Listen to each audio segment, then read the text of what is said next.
Hey everyone, and welcome to another book review video. I'm Sophie, and this is Book Reviews by Sophie.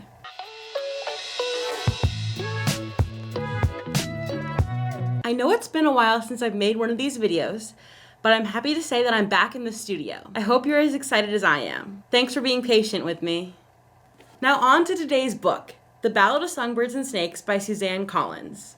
This book is actually a prequel to Suzanne Collins' worldwide phenomenon, The Hunger Games, and was published in 2020. The genre is young adult fantasy, specifically dystopian. Like the previous 3 Hunger Games books, The Ballad of Songbirds and Snakes is also set in the fictional country of Panem. It's set about 60 years before the original trilogy.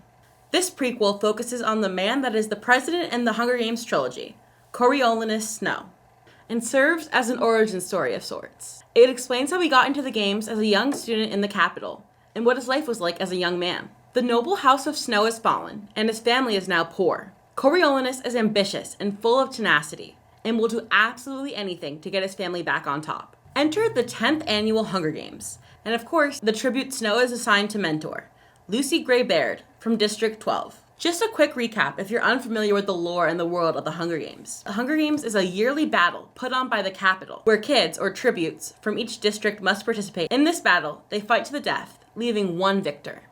Soon, Coriolanus learns that he is no longer just responsible for the Snow family, but for getting Lucy Gray through the games, and hopefully help her survive.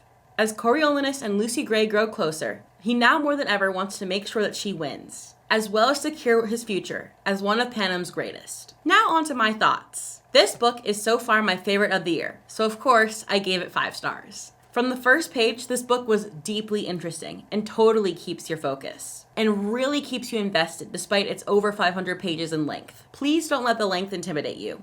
I usually read books closer to 350, 400 pages, but the length of this book really wasn't an issue for me and I breezed right through it. Even though it is technically a young adult novel, I feel that it read really adult and has themes that could easily be found in adult fantasy novels, just minus the strong language that is usually found in these adult novels. The action in this book is so captivating, as is just learning about the world of Panem. From the fancy capital to the poor districts, the world is so well fleshed out that it feels scarily real. I also really enjoyed the characters in this book, especially Coriolanus and Lucy Gray. Lucy Gray sings quite a bit throughout this book, so this novel is full of beautiful and captivating song lyrics, which really sets it apart from others in the fantasy genre. When it comes to Coriolanus, it's really cool to see what he was like before he became the sadistic and mean president that we know he becomes. Throughout this book, we were able to see him show kindness and other positive emotions, as well as the manipulative calculations that we know him to do. Another thing that I felt was simply fascinating about this book is that technically, we kind of know the ending before the book even begins. We know that Snow becomes president.